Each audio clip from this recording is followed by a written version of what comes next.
e pandereteiros de Zarracós que nos van a acompañar aquí cos seus cantos. Adelante. Bueno, adelante sí, pero tedes vos que poñer ali detrás. Deixamos vos o sitio do cura.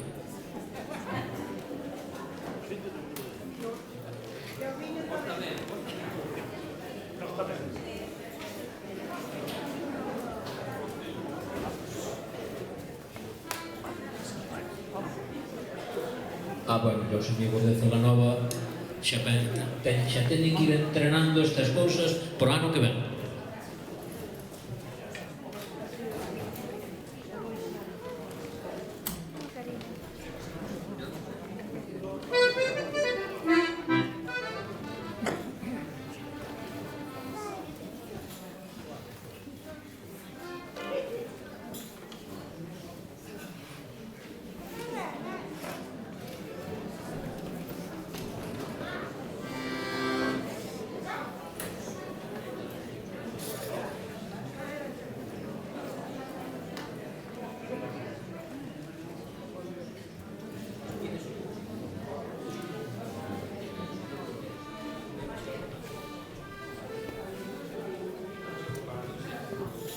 Bueno, suben estes, pero non é para cantar ele solo, vamos cantar todos.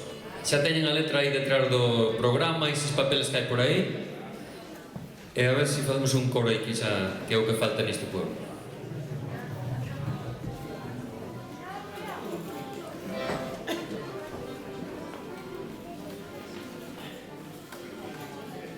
Finalmente.